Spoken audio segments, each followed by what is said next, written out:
શરૂઆત કરીએ રૂપિયાના કારોબાર સાથે તો રૂપિયો 41 પૈસા જેટલો મજબૂત થઈને 96.56 પ્રતિ ડોલરની સામે 96.15 પ્રતિ ડોલર ઉપર ખુલ્યો છે અને ક્રૂડમાં આવેલી નરમાશને કારણે રૂપિયાની કિંમતોને આજે સપોર્ટ મળતો જોવા મળી રહ્યો છે. તો 96.23 ઉપર અત્યારે આપણે મજબૂતી તરફનું કામકાજ જોઈ રહ્યા છે અને ડોલર ઇન્ડેક્સ હજી પણ 101.21 ઉપર યથાવત કામકાજ કરી રહ્યું છે. વધારે ચર્ચા કરીશું અને આ ચર્ચામાં એલકેપી સિક્યોરિટીઝના જતીન ત્રિવેદી આપણી સાથે જોડાયા છે. જતીનજી, આપનું સ્વાગત છે CNBC બજાર પર. અને આપણે રૂપિયાની શરૂઆત કરીએ. મજબૂતી સાથે રૂપિયાની શરૂઆત અને મજબૂતી તરફનું કામકાજ થતું જોવા મળી રહ્યું છે. ક્રૂડમાં ઘટાડો છે પણ સામે પક્ષે ડોલર ઇન્ડેક્સ 101.25ના આસપાસ કામકાજ કરી રહ્યો છે.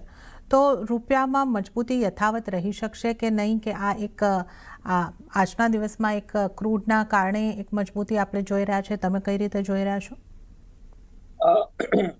જો માર્કેટનું સેન્ટિમેન્ટ ક્યાં ને ક્યાંય કાચા તેલ પર જ નિર્ભર રહ્યું છે. જે બી એસેટ ક્લાસનું કહી લો કે ટ્રેન્ડ અગર કોઈને પકડવું છે કે રિવર્સલ કોઈને આવવું છે કે જે હિસાબથી પ્રેશર બિલ્ટઅપ થવાનું છે તો એ કાચા તેલના હિસાબથી જ થઈ રહ્યું છે. અહીંયા આપણે એ જોવામાં આવ્યું છે કે છેલ્લા 2 હપ્તાના અંદર જ્યારથી રીએસ્કેલેશન થયા હતા ત્યારબાદ કાચા તેલના કારણથી આપણે રૂપિયાને પાછું 94 થી લઈને 96 બિયોન્ડ અને ટુવર્ડ્સ 9650 9670 ના લેવલ્સ આપણે લોઅર એન્ડ પર ટચ થતા જોયા.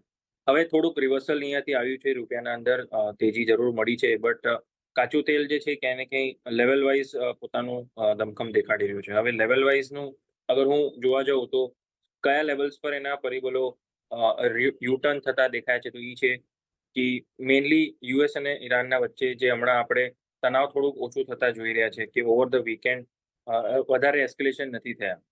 મેઇન રીઝન એ થયો. એક રીઝન આના પાછળ બીજું રીઝન એ પણ થાય છે કે જે હિસાબથી માર્કેટનું રિએક્શન છે એ ક્યાંય ને ક્યાંય કાચા તેલના પાછળ વધારે ડિપેન્ડન્ટ થઈને મેઇનલી ડોલર ઇન્ડેક્સનું જે ઇમ્પેક્ટ આવી જાય છે એના કારણથી પણ થઈ જાય છે. FISના જે ફ્લો રહ્યા છે એના કારણથી પણ આપણે રૂપિયાના નરમાશા તરફ છેલ્લા 1-2 વર્ષથી જે નરમાશ ચાલી રહી છે રૂપિયાના અંદર એગ્રેસિવલી એ કન્ટિન્યુઅસ થતા જોઈ રહ્યા છે 2024 મિડ 24થી. હવે આ એક ડેવલપમેન્ટ પાછું જે દેખાઈ રહ્યું છે કે યુએસ ઈરાનના તણાવ થોડાક ઓછા થયા છે. હાલાકી બેના તરફથી કોઈ મેજર ક્લેરિટી નથી મળી કે રીએસ્કેલેશન નહીં થાય કે ટોક્સ જે છે ક્યારે થવાના છે. તો પાછું એ જ આપણે એપ્રિલ મંથના જેવા સિનારીઓમાં છે કે જ્યાં સીઝ ફાયરના એક્સપેક્ટેશનના પાછળ થોડુંક અહીંયાથી પોઝિટિવ સાઇડના સેન્ટિમેન્ટ ડેવલપ થતા જોવા મળી રહ્યા છે. અને મેઇનલી ક્રૂડ ઓઇલ હજી પણ લોઅર એન્ડ પર ચાલી રહ્યો છે. એના કારણથી સેન્ટિમેન્ટ થોડુંક પોઝિટિવ લાગે છે રૂપિયાના માટે. As a net importer of crude oil આપણા માટે ઘણી રાહતની વાત રહે છે. સો 9650ના નીચે પાછું અગર આપણે ટ્રેડ નથી થતા, સ્લીપ નથી થતા રૂપિયામાં, તો અહીંયાથી હજી ઉપરના તરફના levels towards 96 95 80 during the week જોવા મળી શકે છે. ફેડરલ રિઝર્વની પોલિસી છે તો એ પણ બહુ ઇમ્પોર્ટન્ટ રોલ પ્લે કરશે. અહીંયા બુધવારના રાતના ટાઈમ પર આવશે અને ગુરુવારે આપણે એનું ઇમ્પેક્ટ જોશું. જી જન. તો થોડી મજબૂતી આપણે આ સપ્તાહની અંદર જોઈ શકીએ છીએ અને 95.80 કે 96 સુધીના સ્તર આપણને મજબૂતી તરફના રૂપિયાની અંદર જોવા મળી શકે છે. તો એક સેન્ટિમેન્ટ અત્યારે તો એક પોઝિટિવિટી તરફના બનતા જોવા મળી રહ્યા છે. મોટું કારણ છે ક્રૂડ. તો ક્રૂડનું કામકાજ કઈ રીતે થઈ રહ્યું છે એના ઉપર નજર કરી લઈએ તો આજે ક્રૂડના ભાવમાં મોટો ઘટાડો જોવા મળ્યો છે, જેના મુખ્ય કારણો વૈશ્વિક રાજકીય સમજૂતી, પુરવઠામાં ફેરફાર અને આંતરરાષ્ટ્રીય બજારની સ્થિતિ છે. અમેરિકાએ ઈરાન સામેની કાર્યવાહી સતત બીજી રાત્રે સ્થગિત કરી છે અને સાથે જ ઈરાને પણ લશ્કરી કાર્યવાહી અટકાવી દીધી છે. વધુમાં સ્ટ્રેટ ઓફ હોર્મુઝ અંગે ઓમાન સાથે વાતચીત ફરીથી શરૂ થઈ ગઈ છે અને આ તમામ કારણોને લીધે ઓઇલ પુરવઠો સુધરવાની આશા બની રહી છે. સાથે જ આંતરરાષ્ટ્રીય સ્તરે ક્રૂડ ઓઇલની માંગ અપેક્ષા કરતાં ઓછી રહી છે, જેની પણ કિંમતો ઉપર અસર આપણે જોઈ રહ્યા છે. એટલે જે ક્રૂડને આપણે 101 બેરલ બ્રેન્ટ ઉપર પહોંચતા જોયું હતું ગયા અઠવાડિયામાં, અત્યારે તમે જોઈ શકો છો 91.88 પર 5% ઘટાડો આજે આપણે બ્રેન્ટમાં જોઈ રહ્યા છે. નાઇમેક્સ 84 પર અહીંયા પણ 5.25% ઘટાડો અને MCXની જો અહીંયા આગળથી આપણે વાત કરી લઈએ તો અહીંયા પણ ઘટાડા તરફનું કામકાજ 8182 ઉપર લગભગ 5%ના ઘટાડા સાથે જોઈ રહ્યા છે. તો ખાસી વોલેટિલિટી જતીનજી ક્રૂડ આપણને બતાવી રહ્યું છે. 2 સપ્તાહ મોટા ઉછાળા બાદ આ સપ્તાહની શરૂઆત મોટા ગેપ ડાઉનથી અહીંયા આગળથી થતી આપણે જોઈ રહ્યા છે. અને જે રીતે આપણે અગાઉ જણાવ્યું કે જે 2 દિવસથી વીકેન્ડ દરમિયાન હુમલાઓ ઘટતા દેખાયા છે, પણ આ રશિયા અને યુક્રેનવાળું ફરીથી શરૂ થતું દેખાઈ રહ્યું છે. તો ક્રૂડ પર આની પણ કેટલી અસર રહેશે અને ઓવરઓલ હવે તમે ક્રૂડનો આ ઘટાડો આગળ વધતો જોઈ રહ્યા છો કે કોઈ સપોર્ટ લેશે? કઈ રીતે ક્રૂડને જોવાનું રહેશે? જો રશિયા યુક્રેનનું કોન્ફ્લિક્ટ ત્યાં સુધી મેટર નહીં કરે જ્યાં સુધી કાચા તેલ પર કાંઈ એનો અસર નથી દેખાતો, કેમ કે આ ઓનગોઈંગ ઘણા વર્ષોથી ચાલી રહ્યું છે અને માઇનર એસ્કેલેશન, માઇનર ડીએસ્કેલેશન, આ બધા ન્યૂઝના પાછળ ક્રૂડ ઓઇલને એટલું ઇફેક્ટ નહીં પડે. રશિયાના ઓઇલ સપ્લાયને અગર કોઈ ડિસ્ટ્રપ્શન મેજરલી થાય છે કે નથી થતું, એના કારણથી વધારે ઇફેક્ટ આવે છે. તો એના પર હજી કોઈ એવું કોઈ અપડેટ નથી, તો આઈ ડોન્ટ થિંક સો કે એનાથી ક્રૂડ ઓઇલને કંઈ સપોર્ટ મળવો જોઈએ. મેઇનલી ફોકસ યુએસ ઇરાનના સ્ટેટ ઓફ હોર્મઝને લઈને કેવો સ્ટાન્સ રહે છે એના ઉપર રહેશે. કે જો હવે આ સીઝ ફાયર ના તરફના ટોક્સ અગર થાય, કોઈ ઓમાન જેવી રીતે આવી રહ્યું છે સામે કે ટોક્સના વચ્ચે નેગોસિએશન થઈ શકે છે, અને મેઇનલી સીઝ ફાયરના અગર ટોક્સ થાય છે અને સ્ટેટ ઓફ હોર્મ્સ પર કંઈ અપડેટ આવે છે કે હા સ્ટેટ ઓફ હોર્મ્સને ઓપન રાખશું, બે તરફથી અગર ન્યૂઝ આવે છે, તો હજી અહીંયા કાચા તેલ પર પ્રેશર બનશે. રીએસ્કેલેશનના કોઈ બી હિન્ટ્સ આવશે તો પાછું બહુ રેપિડલી કાચા તેલને પાછું સપોર્ટ મળી જશે. એ પણ એક વસ્તુની ધ્યાન રાખવાની છે. તો લેવલ વાઇઝ અગર હું જોવા જઉં તો હમણાં 94-95 એક ઇમ્પોર્ટન્ટ રેઝિસ્ટન્સ રહેશે બ્રેન્ડના માટે, અને ક્યાંય ને ક્યાંય 87 થી લઈને 88 આ લેવલ્સ જે છે એ સપોર્ટના તરીકેથી એક્ટ કરે છે. તો ત્યાં આગળ એકવાર માટે લેવલ્સ ટચ કરવા આવી શકે છે આ વીકના અંદર, જો કોઈ બી નેગેટિવ ન્યૂઝ ફ્લો નથી આવતું હવે અહીંયાથી અને પોઝિટિવ સાઇડના ડેવલપમેન્ટ જ જોવા મળે તો આ વસ્તુને ધ્યાન રાખો. 87-88 લોઅર લેવલ્સ પર સપોર્ટ. આપણા ઘરેલું બજારમાં એનું વર્ણન જોવા જવું તો અરાઉન્ડ અબાઉટ 77 થી લઈને 7800 પાસે સપોર્ટ બને છે MCX પર, અને 8400 થી 8500 હમણાં હવે થોડુંક ટેમ્પરરી એક રેઝિસ્ટન્સ ફોર્મેશનમાં બનતું દેખાઈ રહ્યું છે. સો સેલ ઓન રાઇઝનું વ્યૂ પોઈન્ટ બનશે અહીંયાથી મારા તરફથી for the next few days. 2 થી 3 દિવસના વ્યૂ પોઈન્ટ જે લઈને ચાલે એને વ્યૂ પોઈન્ટ રહેશે કે 8300 ના આજુબાજુ મળે પ્રાઇસ ત્યારે સેલ કરો, 8450 ના સ્ટોપ લોસ સાથે, અને મોરલેસ 8100 ના નીચે ને 8000 સુધીના લેવલ્સના માટે થઈને સેલ કરીને ચાલી શકો. ઓકે, તો સેલ ઓન રાઇઝની સ્ટ્રેટેજી અહીંયા આગળથી અપનાવીને ચાલવાની સલાહ બની રહી છે ક્રૂડને માટે. તો 8300ની નજીક તમને ક્રૂડ મળે છે, વેચીને ચાલો. 8450નો સ્ટોપ લોસ અને નીચેની તરફ 8100ની આસપાસના ટાર્ગેટ તમને આવતા જોવા મળી શકે છે. તો સેલ ઓન રાઇઝની સ્ટ્રેટેજી ક્રૂડ માટે અપનાવીને ચાલવાની સલાહ. સ્ટોપ લોસ એકવાર 4450નો સ્ટોપ લોસ, 8100 8000 સુધીના ટાર્ગેટ માટે વેચીને ચાલો. હવે નેચરલ ગેસની આપણે વાત કરી લઈએ. તો નેચરલ ગેસમાં પણ આજે મોટા ઘટાડા સાથેનો કારોબાર જોવા મળ્યો છે અને સ્થાનિક બજારમાં કિંમતો લગભગ 3% જેટલી તૂટતી જોવા મળી છે અને 268-269ની આસપાસ નેચરલ ગેસની અંદર કામકાજ. જતીનજી, નેચરલ ગેસને કઈ રીતે જોઈ રહ્યા છો? ત્યાં પણ 2-2.5% ઘટાડો જોવા મળી રહ્યો છે, ત્યાં તમારી સલાહ કઈ રીતે બનશે? જો નેચરલ ગેસ વોલેટાઇલ છે જન્ના, બટ કાઉન્ટર બહુ risky, 260-265 on the lower and. So range play કોઈને કરવું હોય તો કરી શકે છે. બારા તરફથી આના અંદર કોઈ ખાસ રેકમેન્ડેશન વાઇઝ કોઈ લેવલ નથી બની રહ્યા, બટ રેન્જ જે છે એ મને ખબર છે એ છે 265-260 ઓન ધ લોઅર એન્ડ અને 274-277 એવી રીતે હાયર સાઇડ પર રેઝિસ્ટન્સ છે. રેન્જ માર્કેટ દેખાઈ રહ્યું છે આનું. તો નેચરલ ગેસ રેન્જમાં કામકાજ નીચેની તરફ 265-268 અને ઉપરની તરફની વાત કરીએ તો 275-278ના આસપાસ અહીંયા આગળથી નેચરલ ગેસ જે છે એ કામકાજ કરી રહ્યો છે. તો તમારે આ રેન્જને ધ્યાને રાખવાની રહેશે. તો આપણે એનર્જી પેક એટલે કે ક્રૂડ અને નેચરલ ગેસની વાત કરી, જ્યાં આજે આપણે ઘટાડો જોઈ રહ્યા છે. અને સાથે જ આપણે હાલ લઈશું એક નાનકડો બ્રેક, અને બ્રેક બાદ આપણે જતીન ત્રિવેદી સાથે વધુ કોમોડિટીઝની ચર્ચામાં આગળ વધીશું.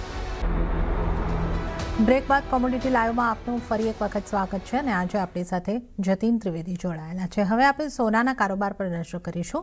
તો ક્રૂડના ભાવમાં આવેલી નરમાશને કારણે સોનામાં આજે પોઝિટિવ કારોબાર થઈ રહ્યો છે અને સ્થાનિક બજારમાં 0.5%ની તેજી સાથે કિંમતો 1,44,000ને પાર પહોંચી છે. તો કોમેક્સ ઉપર પણ લગભગ 1% મજબૂતી 4,088 ઉપર આપણે સોનામાં કામકાજ જોઈ રહ્યા છે.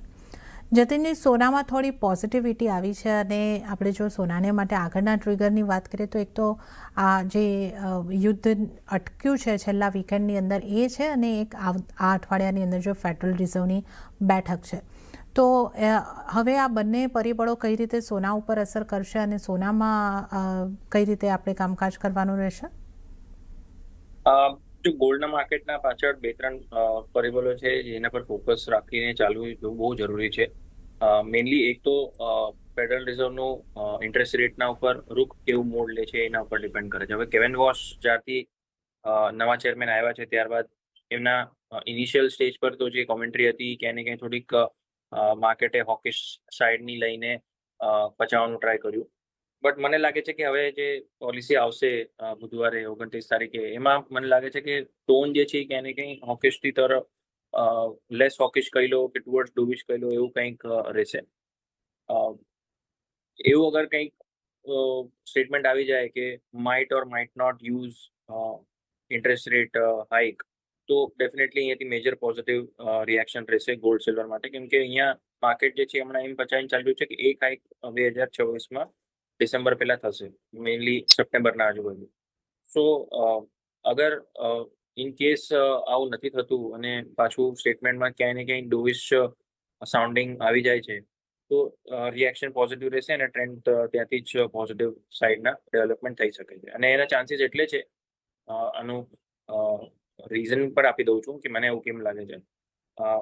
ઇન્ફ્લેશનના ડેટા જે આવ્યા હતા એમાં ઘણો સુધાર હતો, અનએક્સપેક્ટેડલી ઘણો સુધાર હતો અને એના બાદ આપણે ગોલ્ડના રિએક્શન પણ જોયા હતા પોઝિટિવ સાઇડના યુએસના ઇન્ફ્લેશન. તો એના કારણથી મને લાગે છે કે જૂન મહિનાના જે ઇન્ફ્લેશન આવ્યા હતા એ પોઝિટિવ સાઇડના સંકેતો આપી રહ્યા હતા. એટલે જે જુલાઈ મંથના જે ઇન્ફ્લેશન આવશે એ પણ હવે ક્રૂડના પાછળ આવશે. જો ક્રૂડ અહીંયાથી વધ્યો છે $70 લઈને 100 સુધી એકવાર આવ્યો છે, તો જુલાઈ મંથમાં 10-15 દિવસ માટે ક્રૂડ હાયર સાઇડ પર રહ્યો છે તો ઇન્ફ્લેશન પર એનું અસર જોવા મળી શકે છે. બટ જો હવે ટ્રેન્ડ પાછું જો અગર નીચેનું ચાલે છે તો એવરેજ જે છે ક્યાંય ને ક્યાંય બહુ વધારે નહીં આવે જેટલું એક્સપેક્ટેડ હતું કે 85-90 ઉપર જો એવરેજ આવી જાય તો ઇન્ફ્લેશન પર અસર વધતી દેખાઈ શકે છે. બટ જો એવરેજ રેટ અગર ક્રૂડનો નીચે રહે છે તો ડેફિનેટલી અહીંયાથી ઇન્ફ્લેશન પર બહુ વધારે મેજર ઇમ્પેક્ટ ન આવી શકે. એના કારણથી ફેડરલ રિઝર્વનું સ્ટેટમેન્ટ ઇમ્પોર્ટન્ટ રહે છે ફોરવર્ડ કોમેન્ટ્રીના હિસાબે કે શું કેવી રીતના માર્કેટને જોઈ રહ્યા છે. હવે આ બધી વસ્તુનું ધ્યાન રાખીને લેવલ વાઇઝ અગર હું જોઉં તો મને 4000 નીચે આ વીકમાં તો નથી લાગી રહ્યો, એસ્પેશિયલી ફેડરલ રિઝર્વના પોલિસીના પહેલા. સો એક વસ્તુ આપણને આ મળી જાય છે ક્લેરિટી.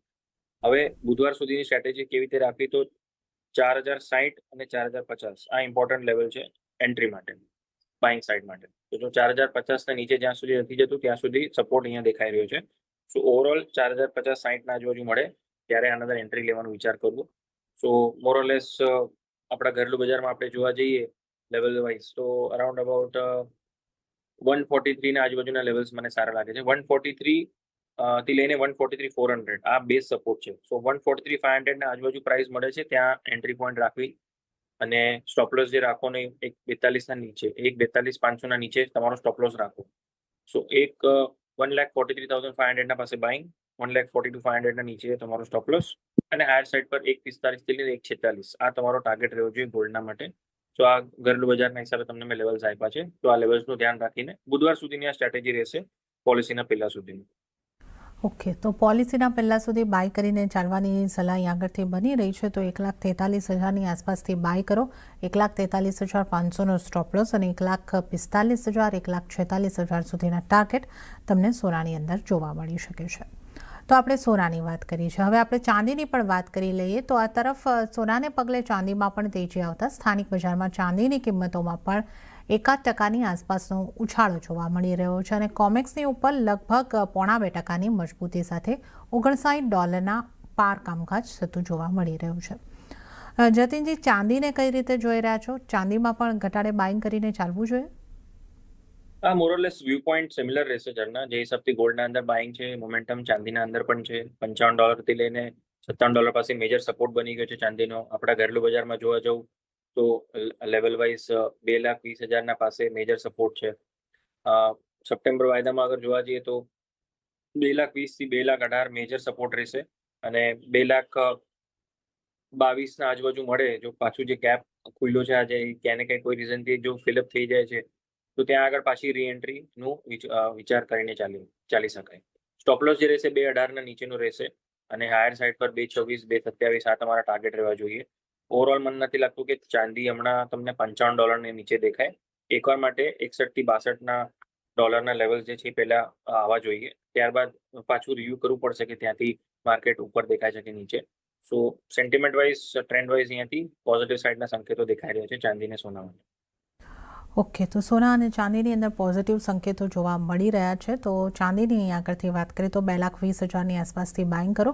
2,18,000નો સ્ટોપ લોસ તમારે રાખવાનો રહેશે અને 2,26,000, 2,27,000ના ટાર્ગેટ ચાંદીની અંદર તમને જોવા મળી શકે છે. તો સોના ચાંદીમાં ઘટાડે ખરીદી કરીને ચાલો. હવે આપણે મેટલ્સની વાત કરી લઈએ તો આ તરફ બેઝ મેટલ્સમાં પણ મોટાભાગની મેટલ્સની અંદર ખરીદારી રહી છે. એલ્યુમિનિયમ સિવાય બાકીની તમામ મેટલ્સમાં આજે આપણને લીલા નિશાનની અંદર કારોબાર જોવા મળી રહ્યો છે અને વધારે કરીને માંગ જે છે યુએસ ટેરિફની આશંકા અને સપ્લાય રિસ્કને કારણે એલએમઈ પર કોપરના ભાવમાં સારો ઉછાળો નોંધાયો છે. એમસીએક્સ ઉપર પણ કોપર પોઝિટિવ છે, પણ બહુ જ સીમિત તેજી આપણે એમસીએક્સ પર જોઈ રહ્યા છે 0.10%. ઝિંકમાં થોડી પોઝિટિવિટી આપણને જોવા મળી રહી છે. જતીનજી, મેટલ્સને કઈ રીતે જોઈ રહ્યા છો અને કઈ મેટલ્સ ઉપર હવે ફોકસ હોવો જોઈએ? મેટલ્સના અંદર જોવા જઈએ જરા તો કોપર ને ઝિંક આપણા ટોપ પિક રહેશે. ઓવરઓલ સેન્ટિમેન્ટ વાઇઝ અને ટ્રેન્ડ વાઇઝ જોવા જાવ તો કોપર ઝિંક આમાં લીડ કરશે માર્કેટને. જ્યાં સુધી કોપર 1280 ઉપર ટ્રેડ કરે છે ત્યાં સુધી મારા માટે લેવલ વાઇઝ ટ્રેન્ડ આનું પોઝિટિવ છે અને 1340-1350 સુધીના levels in the next 3 to 7 days, 4 to 7, 5 to 7 days ના વચ્ચે તમને જોવા મળી શકે છે કોપરના અંદર. ઝિંક નું માર્કેટ 375 ને ઉપર જ્યાં સુધી ટ્રેડ કરે છે ત્યાં સુધી ઓવરઓલ સેટઅપ જે છે એ પોઝિટિવ છે. સો જેને બી લોંગ પોઝિશન હોય હોલ્ડ કરો. જેને એડ કરવું હોય કે જેને ફ્રેશ બાઇંગ કરવું હોય તો એને 380-382 ના વચ્ચે બાઇંગનું ધ્યાન રાખવું જોઈએ ઝિંકના અંદર. સો ઝિંક બાય કરીને ચાલવાનું છે તો 382-380 ના વચ્ચે. સ્ટોપ લોસ જે રહેશે 375 ના નીચેનો રહેશે અને 386 થી 387 સુધીના ટાર્ગેટ રાખીને ચાલી શકો છો ઝિંકના અંદર. આ વીકલી બેઝિસના હિસાબે આ સેટઅપ રહેશે કોપર અને ઝિંક. ઓકે, તો કોપર અને ઝિંકમાં ખરીદી કરીને ચાલવાનું છે. કોપર માટે ટાર્ગેટ 1340 થી 1350ના, 1280નો સ્ટોપ લોસ અને ઝિંકને માટે વાત કરીએ 380ની આસપાસથી બાય કરો, 375નો સ્ટોપ લોસ અને 386ના ટાર્ગેટ બની શકે છે. તો આ અહીં આગળથી મેટલ્સમાંથી સલાહ બની રહી છે. અને ત્યારે જ જતીનજી, આપનો આભાર અમારી સાથે જોડાવા બદલ અને તમામ નોન એગ્રી કોમોડિટીઝ અંગે ચર્ચા કરવા બદલ આપનો આભાર. એગ્રી કોમોડિટીઝ તરફ આગળ વધીએ.